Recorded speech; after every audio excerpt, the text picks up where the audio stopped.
last week Sunday man am naa site visiting customer bi mi ne ma ne he xam nga man daara dama dee busy ma ne ko bul wari man yéen laa fi nekkal xam nga man ak xaalis ma ne ko ne bul wari pour Sunday ma ne ko dinaa la arrange Sunday par sun logistic team bi ñoom ñu ngi fa always pour just yóbbu customers yi soo xoolee am na ñoo xam ñu ngi liggéey from Monday to Saturday so duñ dee am jot wala man suma customer bu ma waxee loolu ma ne ko bul wari dinaa la arrange loolu noonu xam nga man so lifin rek ma arrange loolu noonu ñu yóbbu ko Sunday mu ngi nii ñëw na jënda so su ma fa nekkoon di ko wax naan déedéet xam nga Sunday maa ngi res duma mun a dem si àll bi ak yooyu noonu déedéet de ñun duñ def loolu gis nga ñun yéen lañ bugga dégg leen ma de so beneen bu maa ñëwaat mooy kiti understand nga so beneen kiti buñ am tamit nag di same la kiti bi tamit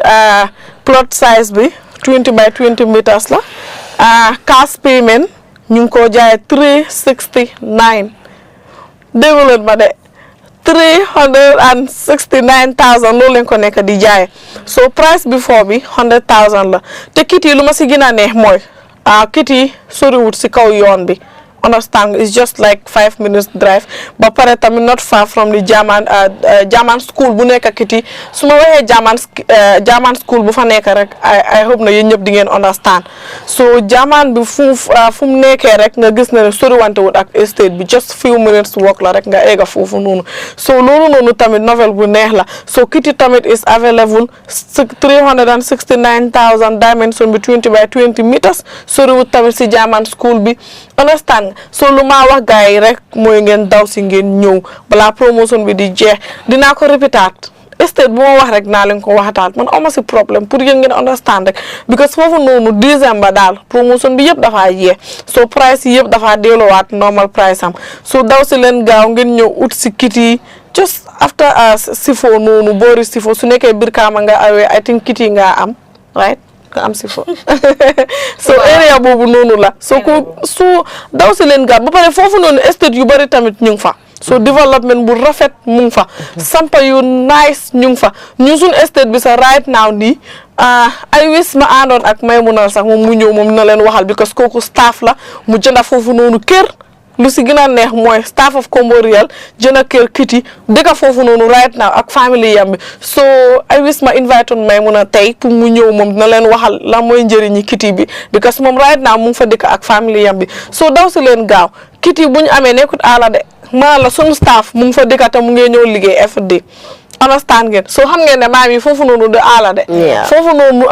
dëkkuwaay la Kombo Real duñ dee jaay aala dëkkuwaay lañ dee jaay so Maymuna su fi nekkoon na leen gën a explainal moo because moom dafa bugg a estate boobu noonu si xolaam bi even su customer ñëwee pour bugg a jël foofu sax Maymuna daf dee bugg a handle customer boobu noonu xam nga understand yaa daf dee ko da ngaa dégg ñëwal xam nga man foofu laa dëkka nga ñëw nekk suma néebu mu ne ko waaye yow Maymuna lii lan la Maymuna yow tamit kii suma customer la bàyyi ma rek ma wax amu nii ma déedéet xaaral xam nga man maa la gën a xam kiti because man maa ngi eewoo kiti di ñëw liggéey so I wish ngeen xamoon kiti place bi naka la mel place bu neex sampa yu rafet estate yu bari nag ñu ngi fa soriwut tamit German school bi so daw si leen gaaw ngeen ñëw balaa promotion bi di jeex so dinaa bàyyi maam yi tamit mu ñëw si suma Mbading lifin Mbading Manding Kool mu explain na lan moo su ko defee ngeen gën a understand ok baraka comme mba fokale ñaame hane bi mba na promotion la Christmas and New Year's promotion mba bula fula njango men foka ngale bi wala kitide kiti yata ba sifo ma fongo la nenko sifo ma fongo I believe mo jamale wo silo nyen lode kiti mu fenko late ala dimension onye 20 by 20 meters late ala cash payment price ni 369 comme kubune banyame 369 before mbawa foka no 400 lala so mba fala customer be nana ala location onye mbadame ma fonga ni German school memba kiti koneje e menjam fa ñol German school ne mi kiti londoro e nyanta wudula lonna so ani wudula menjam fa ñol so mami yaa jële comme kiti xam nga naka laa ko waxee so gis nga foofu ak German school bi sori wante wut ba pare estate yu bari ñu fa afo gaay ya lon ko ne comme estate Jamal bi jël pour su ko defee ñoom ñu xam foofu développement bi mu ngi fast bu bëgg a dee understand laaji estate Jamal la baba lo balay di so I believe nin ko estate Jamal la baba la al nyanta fahamra la ko development o bi jël cause amanke ko bori yalda mala bi je ma fondula mu jaman wal bi je ma fondala ando estate o ñu ko no comme nga faale ñame mol be sabatrin jël development o keta jël fa ka pare na do kula do je mo nyo do bije maymuna ata ay dola so day jela ayalo fosila alhamdulillah nala di malba sabaterenje wona nyon jamalo milialon koy kitita wol fanambe sabaterenje la dol man sabate folo bari be la lo rol nin fenkol la construction ol nin wakan ok luma faté a mention moy sikiti ñi ngi am bena institution bu ñoo wa NIA sen institution sen staff yëpp ñu ngi am laan kiti so comme kiti normal dafa nekk estate boo xamante ne comme estate bu rëy la so nga imagine institution boobu noonu ñoo ñëpp léegi am neen seen plot si am neen seen title deed si so xam nga Kombo-Royal nekkut fi pour just individual ak yi Kombo-Royal ñëpp lañ fi nekkal institution si yeeg ñëpp ku bëgg a laan daw sil gaaw Kombo-Royal estate because ñu ñoo am the best location in Gambia ba pare ñu ñoo am location yoo xamante ne yëpp fu mu nekk nii foo awee rek da ngaa génne imaginal kiti soo awee jamanjeeri yoon boobu noonu da nga faa mun a génne soo buggee tam da ngaa dem ba Brikama tamit Bunjur tamit the same thing so lu ma wax daal mooy ngeen daw si gaaw balaa promotion bi di jeex December la moo ji so dinaa bàyyi Awa mu explain na leen moo su ko defee ngeen mun a understand kiti bi naka la mel because suñ fu bëggee toppa kiti bi ñun luñ bëgg a wax yëpp si estate ñun duñ ko mun a wax yu baax yi yu fa nekk yëpp duñ ko mun a wax so lu ñoo wax customers rek moo ñu daw si so Awa. Okay, thank you, Dado and Mami. Before I talk about the estate, I think the audience, they will now see that there's a pattern we do in our company. Because the other time that I was here, I talked about Penyam. I had to bring it up. My face. I talked about Penyam. And today we are talking about Kitty, where Maimuna lives. Maimuna says, yes, Maimuna should have been here. She would have said a lot of great things about Kitty. But anyway, going back to Kitty, like they mentioned, the plot size is always 20 by 20. The cash payment is $369, which is the promotion price right now. So Kitty is around the German school, like they said. If you know Kitty, you will know where that area is located. So it's not far from the road as well. So what we want to emphasize on a little bit is, you know, when we are talking about these places that we have, we throw in some little things. We talk about title deeds and other stuff, and I feel like we are talking about these things, but people don't even know what they are, because we're just some people. Yeah. Sorry, not all of you. Some people might not know what title deeds might be. So I think it's important sometimes when we are discussing about these things, we try to explain a little more about some of the things that we also do there, so it helps people and for them to understand code. This is not just a place whereby I can come and get a land and then that's it, but they have procedures, you know, they have rules and regulations that are aligned with the government and all of that. So I think it will be nice, Mami, since this is your department and your area, if you can talk a little bit more about the title deeds and why, the procedures of title deeds. Okay. Yeah. Comme awaka fa nyame ne ko korda doro iko kaitu because ngala na mo ta kaitu korda sana e man kaitu soto damena so important tabakela awa. Thank you so much for that. Comme nka wo kusi fal dol highlight comme nka afo hanatara manta be explain la into details but ne dunta ku ku kono especially land ika jikiko ne pareta kaito nyanta dile la mimba tandila la koita la the rightful owner te sai. Sure. Comme ka fa nyame title deed wala conveyance nyende wala kaito te mi alon ka bene estate o nyentema wala batandile la ko kare nen kare iya kordasa to komborial blue konala and komborial mu estate lade so that is a document mi yalon ko ni pareta nka wala prepare nga dila amanken to la ka prepare actually bare aka tanen silo lalla loyal la ka dara ni ala dara ya sign then ita customer nyim fo nga ya sign ini la witness ni likewise officer fa namba sign lala ane officer na CEO ba sign lala ane ala deputy nimboto woto janin ka bondi woto fongo ila tin number ke nyen ka wolala cause wal more requirements so la de million ko government la ya nyen kan tol bulu kono ila tin number nka wal nyen kala anila fenko ID copy nka wal be attach document o nyen balala so from there ngata GRA ngila fenko capital gains jo then nga schedule prepare sketch plan wala dulanye ya estate o mental schedule ne ila individual sketch plan ne nga wo fana bonde na department oto amankene department sorry lands office wala ka wodara so wol be ka attach document o nyembalala nimbota die dan the final registration o nyewoka ke justice la ministry of justice then naboto wola wolia approve ko ila kayto nye authentic tale nimboto woto then ganana office to ngita customer nyem for call ita min tamodo late yanana office yela fenko sales agreement ne wala janika kordanye sa ela sales agreement wala agreement o idunta contrago nyin ko na nyama kayto ika min dila wala the first paper they can make issue customer lea ni nata ofena with some of your receipts nga will be a copy la for reference purpose nga will copy then inga nabuko dila ita customer ni ya sign ko yela title deed when you receive la wala conveyance niente then from there our the place is all yours dulani sila safono hada maya doro na batala bari tema bare company da min bekela ya bekele ya dila so you left me wo min kela is a wo start no la kabondi wo stage onyento. Okay, hold on. Sorry, I wanted to highlight something. All of this that you just mentioned is run by the office, right? It's the office, like what we usually do. Sorry, I know I'm talking about your department, but I know a little bit about it. Yeah, so what happens is all you need to do is come to the office and sign those documents. Like Dada always mentioned here, and you mentioned, we are here for the people. So we do the going and coming, you know, because we know how it is here in the Gambia. So all the stress, all the burdens, everything, we usually take it. Yes, we do that happily. We don't complain or anything like that. So it's a process that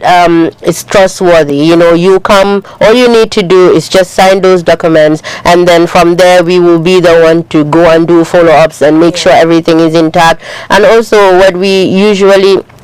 do is our receptionist. Hi, Wula. Our receptionist, she's so nice, guys. Our receptionist, she will be the one to call you and tell you, okay, we finished justice, we're about to go to GRA, like that kind of stuff, so that you know that your documents are being handled the proper way. So I think this is important. Sometimes when we are talking about all of this, we should highlight some of these points so people understand that it's not like you come, you buy, and then that's it. I mean, I know a lot of Gambians know what we do because we've been in this business for almost a decade, more than that. So we have a lot of Gambians that own plots and lands with us, so they already know what we do. But to emphasize it and let the Gambians know what we actually do, I think it's important for us to talk about some of these things, so the next person or the other person that doesn't know much about Combo or doesn't know much about land procedures in the country would know, okay, if you come, this is the first step, and then from there is there and there and there, and then from there we give you your documents all happy and smile. So I think this is some of the things that we wanted to I think it's important. Come nolan ko waxe because ñeneen ñi xëy di leen toog fele waa ñii ñu nekk dañu explainal lan so léegi ñoom duñu wax soo jëlee land ba pare naka ngaa jëlee sa documents ak yooyu noonu xam naa ne comme next year insha allahu rabbi dinañ fi am ay jes dinañ invite suñu customer yoo xam ne ñu ngi dëkk seen plot si dinaa invite département bu nekk daal comme real estate dinaa invite département bu nekk ñu ñëpp dina leen waxal su yéen bu leen yaakamti follow leen ñi rek bu leen miss sun lifin bi de sun show bi de bu leen ko miss because soo leen ko miss di ngeen miss a lot te bëgguma ngeen miss loolu noonu so document si tamit document part bi tamit is important because soo déggee ñu ne kër documents la soo déggee ñu ne kër nga am sa documents yëpp loolu moo nekk kër nga am everything am sa land bi am sa documents te Kombo-Royal lu si gën a neex mooy seen documents yooyu noonu dañ authentique because soo xoolee government bi fu nekk la moo jaar dina jaar jiyaar yi te jiyaar yi dañ ko bañ ba soo amutee TIN number soo yóbbee documents boobu dañ ko dee reject so foog nga ut TIN number nga xam ne si système bi la moo nekk nga dem lands office nga dem justice moo nekk final lifin bi sketch plan bi everything dañ la koo defaral so Kombo rek ñoo mun loolu ñun bëgguñoo naxaral kenn ñun comme nu ma ko waxee rek ak gars yi ñun yéen lañ am understand nga ñun yéen lañ am without yéen ñun duñ dem so lu ñoo wax mooy fii bu leen fi ragal bu leen tiit because ñëpp xam nañ yi fi laan naka la mel Gambia waaye Kombo-Royal estate moom is the best understand nga yaaga nañ di jaay nit ñi lu yomba loo xamante ne yomba am documents yoo xamante ne dañ authentique so lu ma wax rek mooy ngeen daw si ngeen xam ne tamit waxtaan bi lu mu neex bu leen fàtte deuxième lay promotion bi di jeex des ma gars yi bugguma ngeen ñaaka nag maami ñanta ka fo gayle ko pour ya understand because December inshallah December 31st promotion mi ne bye bye be hanga balla fay ba fe wo fe watu lo sota nko Christmas and New Year's so obviously ni wo watu fana banda nga promotion o nyen kunto waaye bëgguma gaay ñu miss promotion bi ni because bi mooy the best promotion awa so far because so xoole customer yaa ngi daw hanga ma daw Kombo last week seetaan naa li Mala is the best lifin promotion because dañ def massive discount lañ def xam nga discount buñ def tam dafa bëri nga imagine luy jar 350 ñu ne la ñu ngi ko jaay 225 imagine loolu noonu so nga war a xam ne comme Kombo rek moo mun loolu noonu so daw si leen gaaw suñ office baa ngi toon table xam naa ne ñëw dina wax xanaa suñ office bi fu mu nekk ne suñ office bi mu ngi toon table si kaw Samsung building bi foofu lañ nekk first floor soo ñëwee foofu noonu Kombo-Royal estate nga gis suñ tabla bu mag bi nag si kaw nag boobu soo eegee si kaw bridge bi sax da ngaa gis tabla bi soo bu leen wari soo ñëwee toon table rek di nga gis Kombo-Royal estate soo daw si leen gaaw yéen ñu nekk di follow show bi suñ téléphone numbers yi ñu ngi noonu mun ngeen a call ngeen def enquiries daw si leen gaaw balaa promotion bi di jeex so beneen estate bu ma la naa ñëwal pour explain na leen moo nekk Essew tey nag laala naa wan na leen na nag comme dama leen bëgg a wan ne comme Kombo-Royal estate nekkuñ fi pour Banjul bi rek Greater Banjul bi Kombo bi déedéet Kombo-Royal estate dañ fi nekk ba ñëw mi suma mbokkay fuñ nekk so lu ma wax mooy Essew laa lañ amal de xaga ñëwee dañoo wax ne waaye sister xanaa yéen fii rek ngeen am déedéet de Kombo-Royal estate dañ jaal ak géej dañ dem ba ñëw mi Essew fu ñoo wax Essew so kaay ma wax leen nag suñu Essew bi nag moom price bi moom xaaral ma waxee ko déedéet waaye xaaral ma wax ko sa anyway because dama bëgg a tamit ñëpp am waaye if nga ma wax leen massive discount buñ def so daw si leen gaaw Essew dimension bi 20 by 20 meters la cash payment bi xaaral ma mujjee cash payment bi so pour just ngeen gis na massive discount buñ def foofu noonu imaginal before ñu ngi ko doon jaay ay 250 so léegi Essew wàññi neen ko ba $100,000 moo tax soo gisee suñ logo bi si gannaaw ñu ne leen na have a land as low as $100,000 so xam naa time boobu nu su ma ko nekkee di maa mi daf ma di wax waaye yow doo ñu may jaama as low as $100,000 dogo mala waaye loolu noonu sax programme bi si continuer gars yi dinañ dégg lu gën a cib loolu noonu yow noppi rek moomu loolu noonu noppi rek daa do ka fa lay ñaami as low as get your plot as low as as $100,000. But wo fo nata jibelon ko hade man ta fada la le 100. As time goes on ba do moy la mi yalo ko mo gina cheap katambi wo fo la. Exactly. So lu ma wax gaay rek moy ngeen daw si am neen be ñoomi de xam nga ko mom nak lu ma ne ci ko ma dañ sok ñun dindé am fini rek so gisé ñu ne ñu ñangé demand because customer dañ dé ñew so gisé ñu am esaw so gisé combo am fit bi di jëna kër ñoomi customer si ñoko buga so customer si suñ ñëwé naan way yeen xana amu leen esaw man dama bëgg fofu nonu kër mu ne mané sanana di dañ wara ut esaw de because li normalu de ma gaay du ñu méré su customer si ñoo demand esaw so ñun nak customer si lañ fi nekkal comme no lañ ko waxé ñun la yeen lañ am te yeen lañ fi nekkal loolu lañ bëgg rek loolu lañu def so lañ bëggé laan ba bassé sa dañ fa dem jëdax xana neex so lañ bëggé laan ba bassé sa dañ fa ñëw jëdax pour yeen customer si luñ bëgg si loolu lañu dox suba ba guddi waaw pour ngeen xamé ko non so esaw nak cash payment bi $100,000 rek la nak so daw ci leen gaaw bala mo jeex te esaw luma ci gëna neex moy fu mu nekk tamit esaw tamit mu ngi am light imagine ñu ne ñoomi so ñoomi bi nga imagine ñu la ñoomi ngi am light tamit de so esaw bi fuñ ko am mu ngi am courant mu ngi am ndox so ci seen boori senior school bi rek la nekk so daw ci leen gaaw comme nu ko waxee rek yi ñaaka daa ko so bëgguma nag suma mbokk yi ñëw mi kay nag pour ñu ñu war a miss lefin bii nii promotion bii nii so si boori senior school bi la nekk ba pare soo taxee foofu yaa ngi jël bëri si géej bi ñëpp xam ne bëri si baara bi nu mel su fa taxawee sa nga gis soo waree cross ta nga gis na nu yaa ngi yëg sa boppa si ngelaw bu neex bi soo ko bëgg a am nag si ngelaw bu neex bi ak ngelaw boo xamante ne doo soona pour di sa doom yi di fay school tamit du sori ak yooyu noonu so daw si leen gaaw bala promotion bi di jeex esaw 100,000 from 250 ba 100,000 so massive discount lañ leen defara so daw si leen gaaw bala promotion bi di jeex ma bàyyi maam yi mu explain na leen si soose so xam naa ne ñu ngi ñëw am si break so xam naa dineen lëfee naka lañ ko waxee so dineen ñëwaat so ñu ngi jërëjëfal gaay yi so ngeen stay tuned ngeen xam ne programme bi dafa ñëwaat du yàgga ñu amal leen break bu ndaw so jërë ngeen jëf seen xarit la seen soppe Mrs Njie ak Como Real Estate so la ma gisee rek ngeen xam ne Como moo ko waral so daw si leen gaaw balaa promotion bi di jeex décembre la moo jeex insha allahu rabbi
momu explain na leen mo si esaw si soose na mading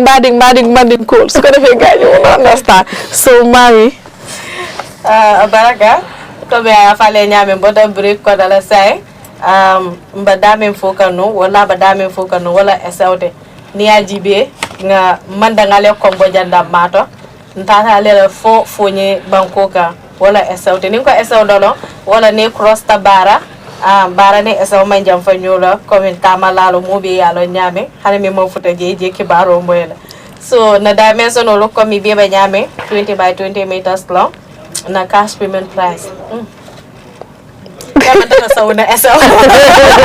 Yes. Debe sauna esaw parce que mo 100,000 lede 100,000 damma ni ajibe mbawa fuka non 250 lalla 250,000 nata na 400 ngamba tabe dala esa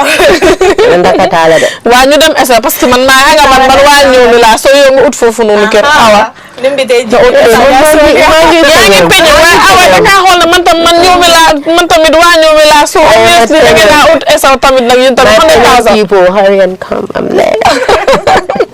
so este de ngasa dale dame ma fa wala ila senior school bala aman jam fe la senior school la never senior school day ba na estate la so mba falal be mo be bori na yanana e so mo dulala ta dame ya longo ntaka fala capital la njeti ñoo na capital so mba falal mo be bori na yana lan so do bulo ko non na eso estate do ñunto abarka ba ok comme na manjang ka fu ñaari yàlla manjang boto ñoomi la so léegi suma xarit la because man tam suma jëkkër ñoomi la jóge so dafa awa su ñu ñu starté di wax est aka fo mo ko nañe kala ñaalon la manjang nañe kala ñaalon la ko bitira am jam fa bala so nin ko amay jam fa bala doron ngal na dol bi jal bi tala batara ka ta ñeñi no so ñeman ke je problème modi katu jema jam fa bala anu ro bi je la jiyo bi kabe nga fale nyame ndoro jemo capital la te ñomi la capital lo SAG dal to so léegi mami waxal na leen ko si soose I hope ne suma mbokki soose understand leen bu baax lañ leen nekk di wax si ñoom parce que ñoom itam bari na ay soose bari na ay faana suma mbokkay so I hope ne understand ngeen mami lu mu leen doon explain na léegi dama bàyyi awa moom mu explain na leen ko su ko defee yéen ngeen mun a understand more about SL. Thank you, Dado and Mami. So, why am I laughing? It's not even funny. Anyway, if you are looking for a vacation place, guys, it's SL. You bought a plot at Combo, you know, and then you want the June, July, August for your kids, you and your kids to go somewhere. Yeah. I mean, I'm not biased, but before go to Senegal, why not buy a place at SL? Exactly, and then have a place where your kids can go there, and then, you know, they can see the environment, you know, these are things that we should be encouraging in the country. Yeah. So I am saying this is a vacation home. That's what I'm calling SL. And then we all say all the time, it's 20 by 20, and the payment is 100,000. Now that is good, guys. That is a good deal. It's 100,000. $100,000. That's a good deal. Lu si gën a neex mooy awa.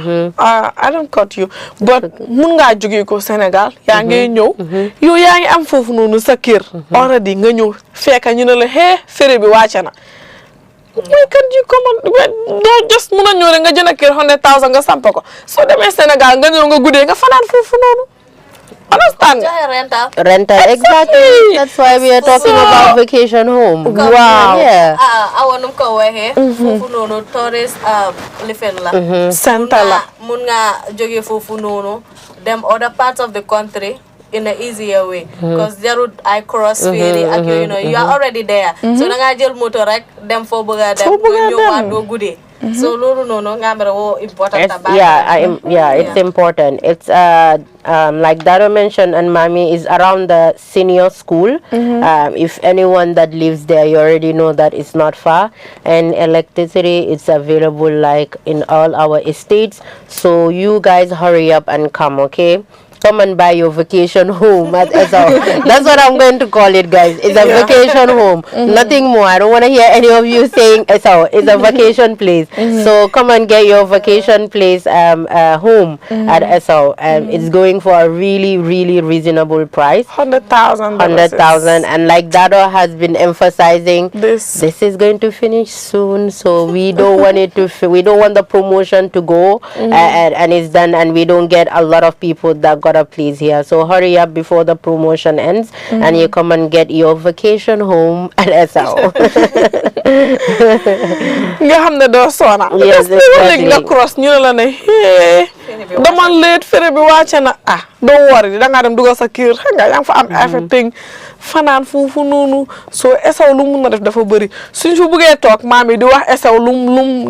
naka la wara mel o nit ñi su fa jëndé kër lan ak lan lañ fa mëna def bu leen woré xamna ñe ñu ngi won wa suma jëndé Esau naka la ko def ñëwa rek bul woré mën na la wax noy def Esau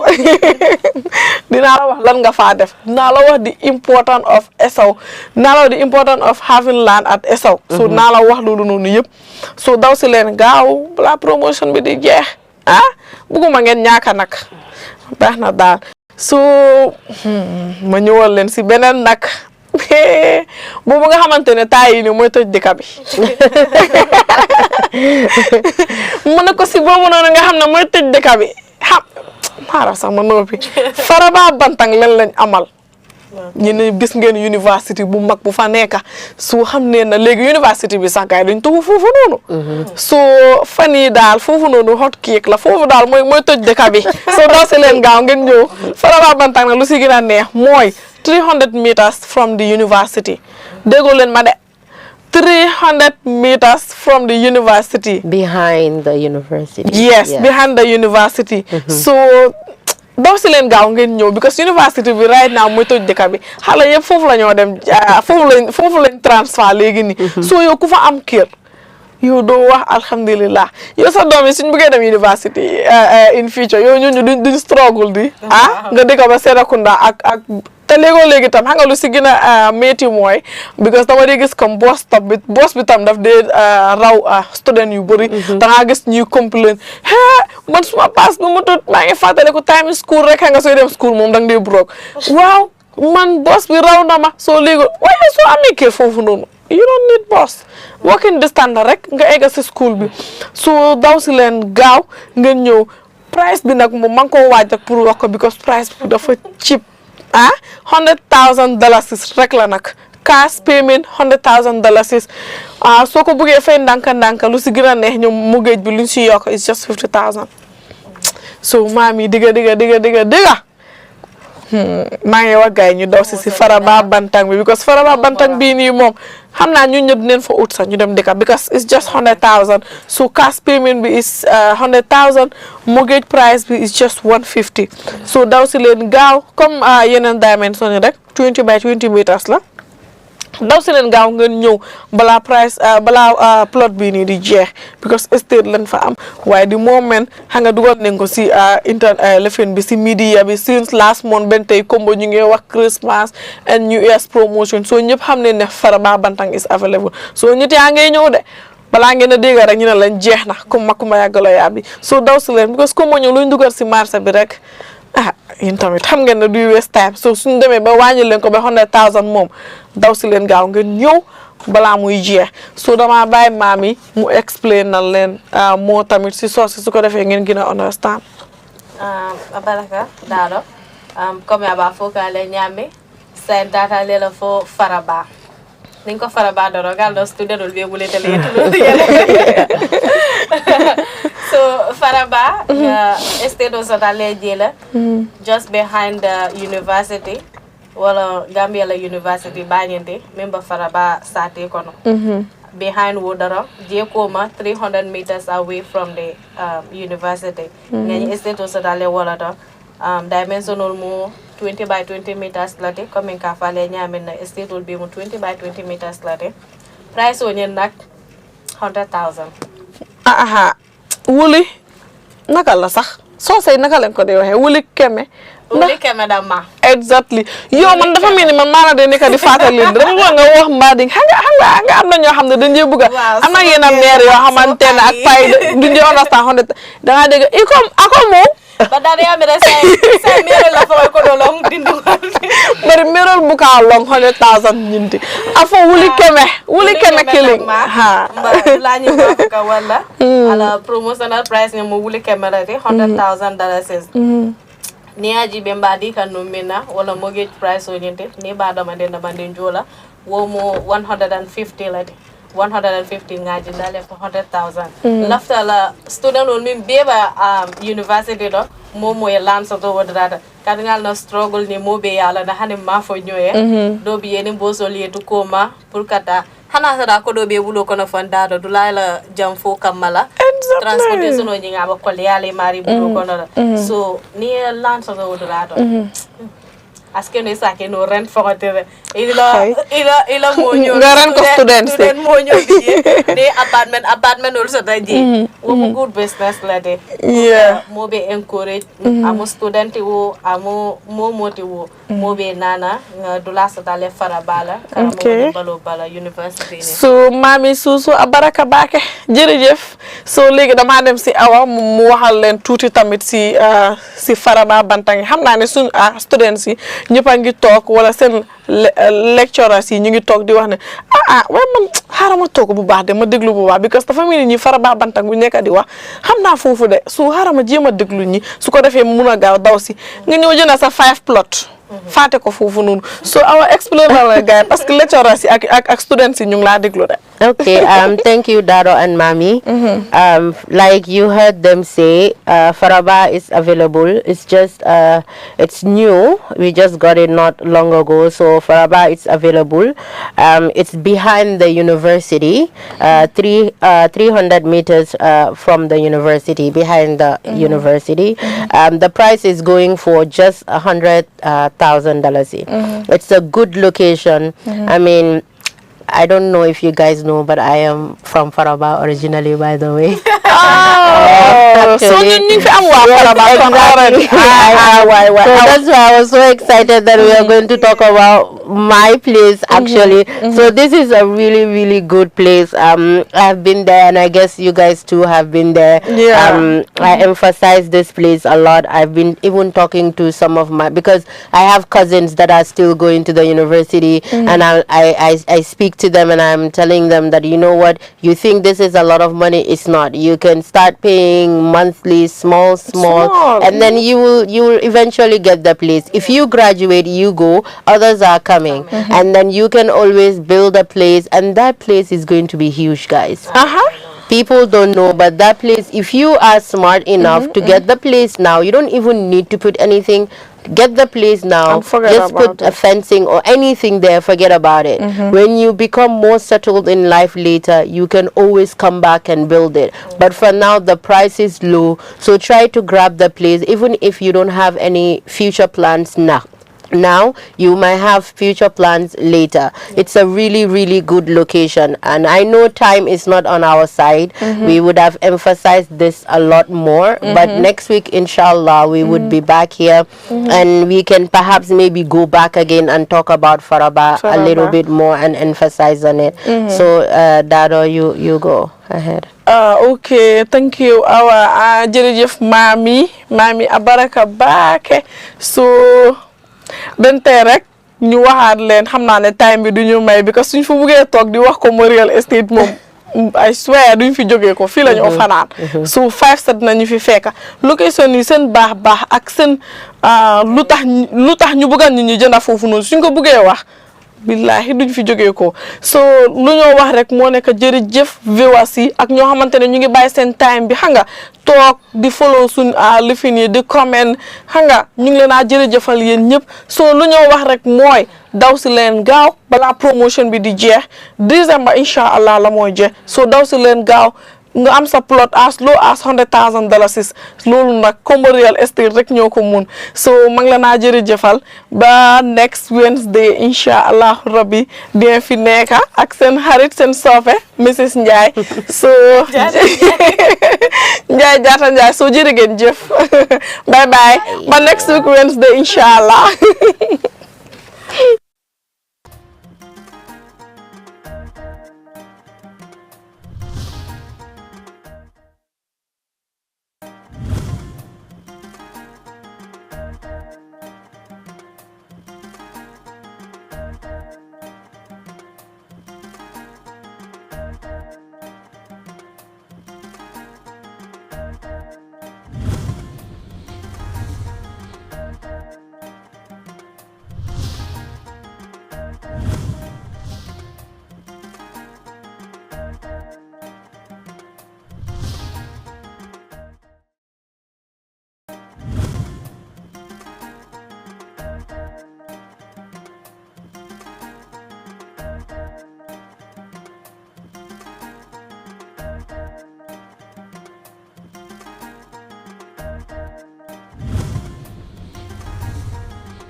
Kuku tole nati, nilafta da halay malafi kolia.